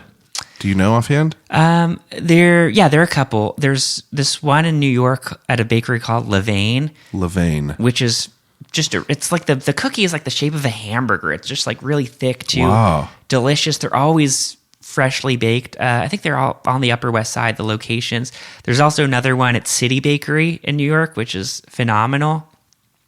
And there are a few really good ones in Portland, Oregon as well. I'm trying to now forget what the place is called in Portland, but well, that's all we did in Portland and in Seattle is just walk around and just eat. There's so much good stuff. Yeah. It's anywhere amazing. you travel, really, you could find great food everywhere. Yeah. And I'm not a drinker, so like usually people will go and have like cocktails places. Me and my wife just go and we find food. Yeah. We started. Portland has a lot of fancy sodas too. If you don't want to drink anything alcoholic. Fancy sodas. Yeah, like because every restaurant is making their own soda to mix in cocktails, but you can just have the soda. Oh yeah, I had a ginger ale from yeah. somewhere that was they made it. A lot of places it's just like, oh, do you want some elderberry currant soda? I'm like, sure, yeah, it sounds delicious. That's such a I don't know, it's wild. So I mean, on the book tour, so what was your part of this book? Oh yeah, well the book's called Let's Be Weird Together. Yeah. And it is about how the longer couples stay together, the longer 2 people are together, the weirder they get. Yeah. Essentially, it's sort of a celebration of that. And my wife and I have worked together on a few projects. We make this daily calendar. I'm pointing to it right back here. Gosh, it's embarrassing. Really? I'm like 3 weeks behind on That's this. All right. That's all right. That's so awesome. But we've been doing that for a number of years. And so the publisher was like, maybe it's funny. You're a married couple. You work together. Maybe you can write a book about that, something love related. And we're like, no, there's like enough love related books out there. We don't have any advice for people. We don't want to do anything self-helpy. But then we started thinking about it. And we're like, well, maybe there's a fun way to celebrate how weird you get when you're in love with someone and how also every relationship is so unique. Oh, yeah. It's like your relationship might be all about how you like traveling with this person, or it might be all about how you like doing crocheting things with that person, or how you like sitting in a room and not talking to each other with that person, or how you like ice fishing together, or how you like both like doing separate activities and coming together at the end of the day and comparing notes. Absolutely. So it can be so different. And so we sort of came up with a book that celebrated that, and then Workman Publishing published it, and then we just did this book tour that led up to Valentine's Day, basically. That's so cool. And you just basically, Brooke illustrated it, I'll say that. She's the illustrator, and then we co-wrote it. So she really did 75% of the work. So she does a lot of the artwork. Yeah, she does all the artwork, and her first 2 books are illustrated. They're sort of comic-y. That is so cool. That's really, really awesome. So going around to do this book tour, like how many different places did you go? We had 9 events. Oh, that's wild. Yeah, 2 in Pittsburgh. Well, 1 in McCandless. I guess that's another city. Yeah. And then we had 7 other cities from, Portland, San Francisco, New York, Boston, Detroit, Austin, Minneapolis. Did you frequent Powell Books before you went there? Yeah, I would go to Powell's Books all the time as a kid. Sure. That was like one of the first places that was on our list to go check out. It's amazing. Oh, for people that don't know what it is, it's imagine a parking garage, but just filled with books. Yeah. And it's privately owned, correct? Mm-hmm. And it's still in the family, I'm pretty sure, the Powell family, yeah. I think that they said that that's the biggest privately owned bookstore in the United States. Yeah, I've heard that too. I think that there's only 1 or 2 that might be bigger in the world. Wow. I might be incorrect on that, but whatever. But going there was such like a wild experience because I think we might have been in there for like an hour just like walking around. It's so well organized. And the new books are right next to the used books, which is sort of unusual in most bookstores. It's usually new or used. I think that that proves the whole like privately owned. You know, it's like I feel like corporate is like, buy the new stuff. You want the new stuff, but it's cool to like see that. We also went to, what was the other place we went? It was like an oddity shop. Peculiarium. Yeah. Yeah. That was super cool. I just love seeing all the random stores out there. A lot of really cool places. There's a lot of awesome shops. Yeah. There's this one shop, Cargo. I think they're named that because they get all these big cargo containers. They like go to various Asian countries. They'll go to India. They'll fill a cargo container of various goods and then just bring it back. And so you'll have all these weird knickknacks from various countries. That's my dog Kip shaking right now. You could probably maybe can hear that. Kip could do whatever he wants. Such a cute dog. But there's so many cool shops in Portland and neat things to check out. Yeah, it's definitely awesome. Now, what's your plans? What's your goals? Like, what do you want to do with the next, couple years? Gosh, well, I'm working on a bunch of things right now. You had Dean Bogg on the other day, so it's funny, we're doing sort of similar projects in sort of a different way. Oh yeah, now Kip's coming to visit you. I love whenever I go interview and there's a dog, a dog or a cat. It's my favorite thing ever. I can't wait till I could have a pup and he could just be the mascot. Oh, I hope you get that soon. Yeah, put a little phone around his neck. Yeah, that'll be great. Yeah, Dean Bogg's a fascinating person. Yeah, and so also about a year ago when I moved here, I started this project called Pittsburgh Stories, where I go to each neighborhood alphabetically. Mm-hmm. So I'm in the B's right now, and I don't do any internet research before. I go to the neighborhood, I walk the whole neighborhood, and then I just find the first story I find, I just make a video about that story. Oh, I love that. Yeah. Where could people find that at? pghstories.com. pghstories.com. That's really, really cool. Now, as far as like, that's a goal, obviously, to get through all the cities, I'm sure. Yeah. And it'll probably take you a while. Yeah, I think at this rate, it'll take me like 9 years. That's all right. You got something to work for. Working on my 8th one right now. I'm on Beachview.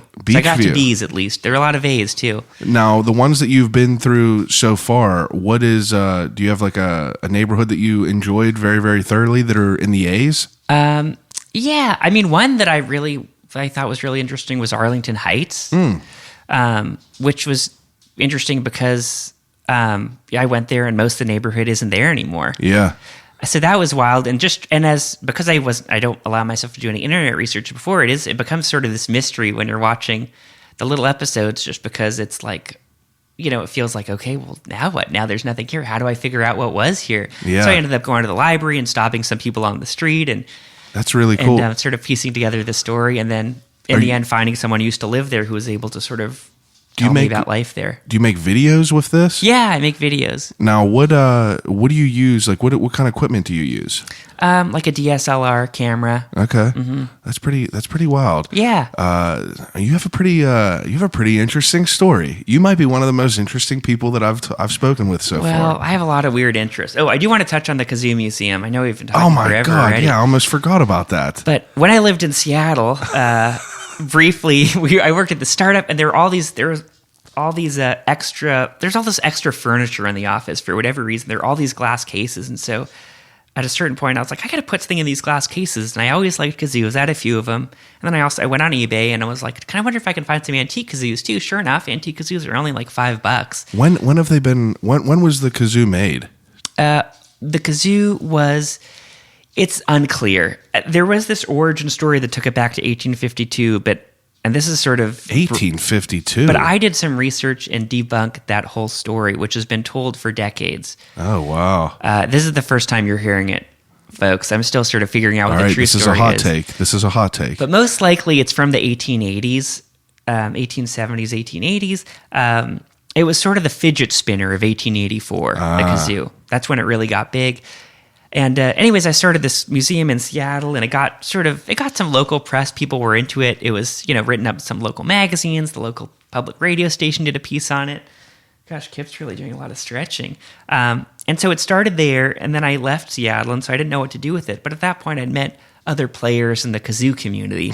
And so these buddies of mine were like, hey, we're moving our kazoo factory to Beaufort, South Carolina. There's a ton of space there. Do you want to move your museum there? So I said, sure. So I moved it there in 2010. It's been there a decade. And now we're doing a big renovation, but partially because I've realized that the original origin story is false, and the Kazoo Museum talks about that origin story. Oh, wow. So we're going to redo it. We're going to make it more interactive and fun. And so I'm actually starting a Kickstarter campaign for that. I'm going to try to sell 1,000 kazoos for $5 each. How many kazoos are there in the museum? About 200, I bet. Wow. Yeah. And they span from my earliest kazoo is probably maybe like 1910. Oh, wow. Yeah. Now, did you use that kazoo? The membrane's been messed up, so it Okay. doesn't work anymore. With membrane is sort of that little piece of wax paper or plastic that's underneath that little cap or Yeah. turret that makes the buzzy noise. So, That's so wild. What Yeah. made you want to get into kazoos? I think it was I like that anybody can play it, anybody can pick it up and play it. I'm not a talented musician. I can't play any other instrument. Yeah. I took various lessons for piano and violin, but I never took to those. But kazoo, I took to. I played with a jug band in Seattle for about a year and a half. You were the kazooist. I was the kazooist for the Seattle Jug Band, the Dexter Street Stompers. Jeez, I never met a kazooist. Yeah, well, I'll give you a kazoo before you leave. That's such a cool. My brother was real into the jaw harp. Oh yeah, it's another instrument that's sort of I was never good at it. nice to pick up and play. He could hammer on that Yeah. thing, and now he's into harmonica. Oh, My wow. brother wears so many hats. He anything he picks up, he's good at. Yeah. I recently, that dog that I spoke to you about before, that big tank pit Oh, bull right. that my brother started playing this kazoo, and the dog sings along with it now, and it is fantastic. He Oh my loves gosh. it. But the kazoo, so you guys are We're renovating the museum. It's in Beaufort, South Carolina. It's free to visit. About a few thousand people visit every year. Pretty high ratings on TripAdvisor. I don't want to brag. pretty high rating. But it's also part of this kazoo factory, and people really visit the kazoo factory and get a tour of the kazoo factory, and there's a little gift shop, and then you can visit the museum as sort of a bonus. So people are rating the whole experience. Wow. I can't take full credit. That's all right, though. Now, you said you had a Kickstarter. When is that going to start? I think I'm going to launch it in like an hour, so probably Oh, as soon as wow. this is live, it'll be on there. But just go to Kickstarter and search Kazoo Museum, and I would hope it's the only thing that pops up. Otherwise, that's weird. Yeah, this is going to come out on not this Thursday, but next Thursday. So I'll Okay. have all the information in the description Oh, cool. below. But that sounds great. I'm excited Yeah. about that. All right, so let me get you to the ending segment of this podcast. Okay. The ending segment of this podcast is a segment called Desert Island Questions.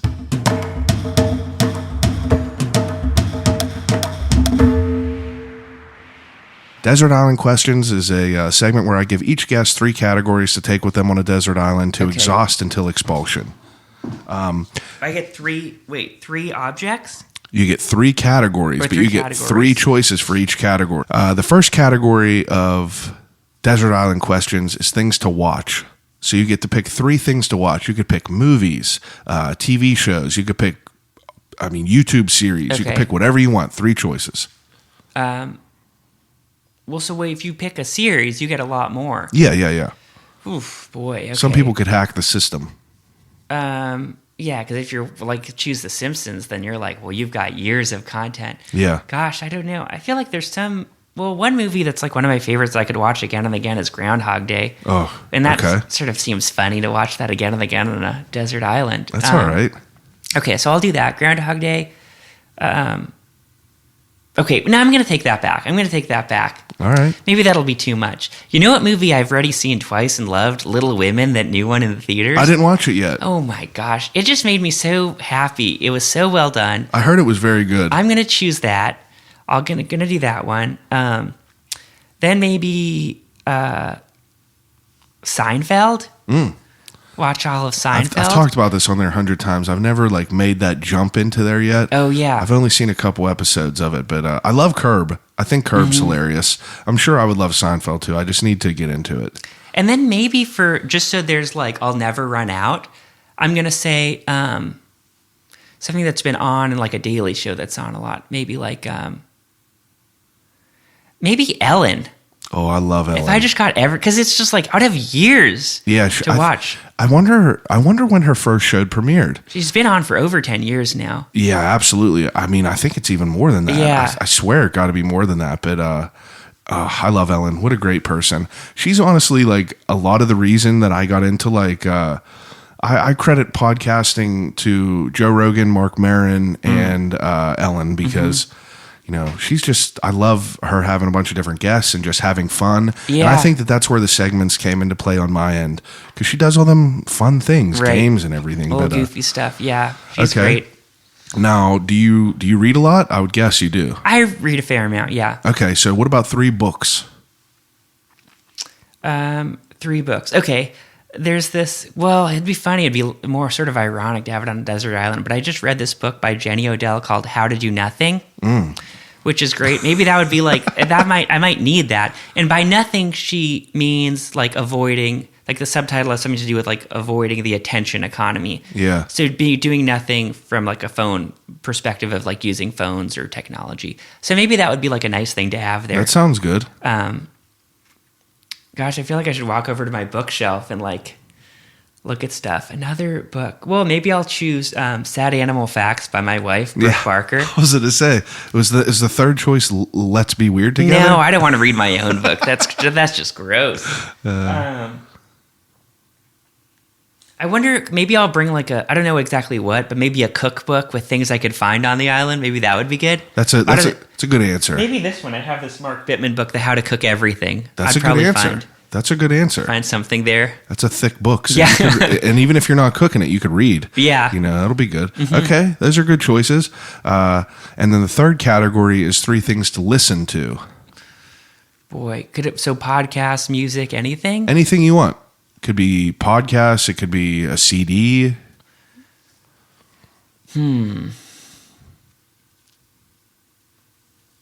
Gosh, I'm trying to think if there's something. I feel like I'd take like well, I love This American Life, and there's a lot of episodes of that. So if I could just listen to This American Life episodes, Yeah, I'll give you all that. Okay, I'd love to listen to maybe like Fleetwood Mac or something. I feel like I'd be into that. Maybe I'll just take. Do I get their all out, or I could just get a greatest hits out? Greatest hits album. Greatest That's hits. fine. I'll give you that. I'd be happy with that. And then also, you know what I'm actually pretty into this podcast? I don't know if I'm going to miss having other music, but I can just have a kazoo with me and be playing my own music, I guess. Yeah, so, you'll be the best kazooist ever. Yeah. I love Oprah's Super Soul conversation. If I'm ever feeling bummed, it's Oprah just talking to other people, usually about sort of inspirational things. Really? I've never heard of that. And I just find Oprah so soothing as Is it a podcast? personality. Yeah. It's a I'm gonna have podcast. to- I think there might be a TV version of it too, but I've only listened to the podcast. I'm going to check that out. That sounds good. Okay. So the third to last question is the death row meal. So you could pick whatever you want to eat, wherever you want to eat, as much as you want. Yeah, I would have a Leona's ice cream sandwich. I have not had one yet. Oh man, they're the best thing ever. I know everyone tells me. Yeah, Everyone they're tells me amazing. they're the best. I went to buy one the other day. They carry them at Ironborn Pizza. Oh yeah, And they were sold out. And I was they're like, available around the corner if you're free after this at Air Vista. Aravista? Yeah. I might go get one. Yeah, you might be want to snag one there. I know that they have all kinds of great flavors. Yeah, bizarre, fantastic. weird, great flavors. All right. So Leona's ice cream sandwich, surely that can't be it. Honestly, it seems pretty good to me. All right. I'm trying to think if there's anything else. Well, like what else do I really love? But I just love those ice cream sandwiches. But I mean, I'm sort of a sweets guy. Oh, I love sweets. So, Have you eaten Oakmont Bakery? not yet. I feel so bad because I was over there yesterday and I wanted to bring chocolate chip cookies Oh, from man. there to do one, but I got there and the wait was 50 minutes to even get in the door. Oh my gosh, that's nuts. It's chaotic there. My wife grew up right down the road from there, or Yeah. up the hill from there, but they were in like a building that was probably like as big as this. For years they've been there, and then they built this crazy monstrosity, and it is packed all the time. Wow. Yeah, if you can go there, they're very, very great. They're not like a soft bake chocolate chip cookie, Yeah. but all their stuff is great. They have very, very good. I got to get over there for sure. I've heard good things. And it's deep. And I walked up to the front door, but there was someone there, and he was like, got to wait out here. And I was like, what? And he was like, yeah, it's 45 minutes to even get in there. That's and crazy. I was like, well, I'll see you later. Yeah. I'll see you later. But okay, so that's good. I'll give you some ice cream sandwiches. And, okay. Yeah, a few different flavors, of yeah, course. I'll give you all the Leona's flavors. Okay, gosh, that'd be great. Eat That's a until good you're way sick. to go. Okay, so the second to last question is a segment brought to you by Turner's Premium Iced Tea. Okay. And it's a new segment that I developed. It's called, it was called the Fish Bowl, but now it's called the Turner's Crate. So I have questions in this crate. Oh, I saw that crate. I'll grab it. There's questions that are submitted by every single guest that I've had previously. You'll have to submit one yourself, but you're going to reach in the crate. You're going to pull out a question and answer it to the best of your abilities. So reach on into the Turner's Crate. I'm going to close my eyes. Yeah, add effect. Yeah, okay. I got a question in my hand. All right, open it up, read the question and the name if you can. What is your scariest travel experience? And Sarah McCallie? Yes. From episode 25. She is the funeral director that I mentioned in the beginning of the podcast. Oh, awesome. She also does make some of the best homemade soups of all time. She has an Instagram that Rick co-signs. It's called The Brothmonger. Obviously like the soup monger almost, but she is in Deutschtown. She makes these fantastic, great quality soups every weekend. Whoa. But you should definitely follow her Instagram. It's Brothmonger. Oh, I've gotten them numerous times. It's absolutely sensational. But what's your scariest travel experience? I'm sure I have one, but I'm going to have to think for a second. That's all right. Take your time. Oh, I know exactly what it is. I'm sure I'll think of another one later, but here's one. I was in Australia, and I was there during these pretty bad floods. Yeah. And I was doing, do you know what woofing is? It's like willing workers on organic farms, where basically it doesn't necessarily have to be a farm, but you volunteer for a business or a farm, and then you get to stay there for free, and they feed you. Oh, okay. And so I was doing this in Australia at this kayaking company. And so I would help sort of with these kayak tours and clean the kayaks. And so I was there when these floods happened. So it's a good place to be with a bunch of kayaks. But because we were on a hill, it turned into an island, so you couldn't even get into town. Oh, wow. So we were like, okay, we like get in the kayaks to want to like kayak around and see what's going on. And so literally, I mean, we were at like, street sign level, Holy shit. So it's like, you'd see sort of the tops of street signs, and it seemed fun until you realized that whenever you'd pass a street sign, it was covered. Every inch of it was covered with bugs.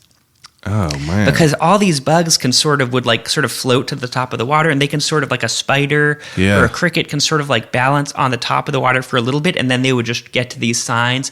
And you know what else? Other dry things they would get to? What? Your kayak. So we were covered in bugs. Oh, my. And anytime you'd get to any little piece of land or the top of a building, it would just be covered in lizards and bugs and all sorts of stuff. And so there were like spiders crawling all over me. And Australia has the most poisonous spiders in the world. I was just going to say. And so I was asking the guy, I was like, should I be worried? He's like, oh, no, mate, they're like so freaked out. They won't even bite you. They're so terrified. You're like, okay. But it was just like, that was a really uncomfortable and pretty scary experience. Just sort of so squeamish, just being covered in bugs. Absolutely. Jeez. Yeah, as we're kayaking through this flooded area. Wow.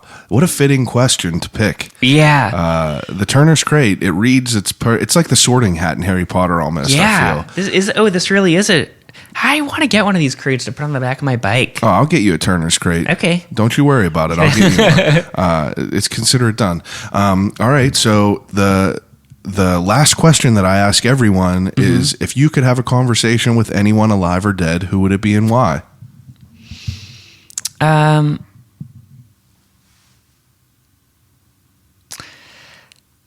That's a good question. I think I'd like to talk to Oprah, honestly. After listening to this she just seems like such a nice person to talk to. Yeah. I feel like I would have new clarity in my life Yeah. if I chatted with Oprah. I would like to talk to her.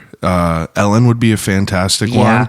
It would be, there's a lot of great people to talk to. And like, you're about to be episode either 107 or 108. And Okay. it's like, I talk to all these people and they all come up with their own answers. And like, you hear every sort of answer. I've heard Stan Marsh from South Park. Oh, yeah. I've heard, Gandhi. I've heard Jesus Christ. I've heard all kinds of wild questions, but I don't know if I've ever heard Oprah. I'd really like to talk to Jim Henson too. He's Creator of the Muppets. Yeah, he was an answer by someone on here. I can't remember. Oh, who was really? it. Yeah, someone was a big Muppets fan. And Oh, I cannot- who? I have to hang out with that person. Who was it? I have to. I'll Okay. I'll Maybe do if some you research. like Google on your website, will it pop up? Maybe if it I'll made do a some mention. research about Okay. that. But yeah, I mean, that is that now. I know that you said that the Kickstarter will be it'll be live as people listen to this. Yeah. So take a second and give people your Instagram where everyone could find Sure. anything that you're doing. Absolutely. You can on Instagram. I'm just my name, Boaz Frankel, BoazFrankel.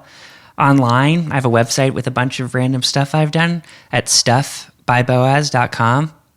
And then on Twitter, BoazF. Oh, and also here's the thing I'm doing. I'm speaking at the Pittsburgh Humanities Festival at the end of March. Oh, really? On March 22nd, I'll be talking about. I'll be talking essentially about, the talk is called "Don't Google This," and it's sort of about, I think, the importance of offline curiosity in sort of this increasingly digital world we're living in. Yeah. Wow. That is pretty wild to think about. Anything you're interested in, you can just Google it on your phone. Yeah. And so, Wow. yeah, what does it mean to be curious in a time when every answer is in your pocket? That sounds great. I really enjoyed speaking with you. Gosh, it was so nice talking to you. Yeah, I think you're a great person. I think you have a really, really interesting story, and you've done a lot of cool stuff. Well, thank you. I think you're very fun to talk to. Thank you very much.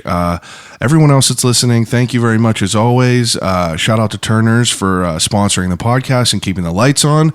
And, you can find me on I'll call you right back across the board. Everyone, search I'll call you right back. It'll come up.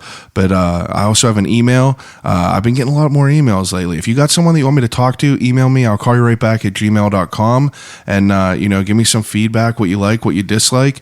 And if you could do anything for me, I would strongly encourage you to swipe up on your app and hit subscribe and maybe the 5 stars, and then write a review if you'd like.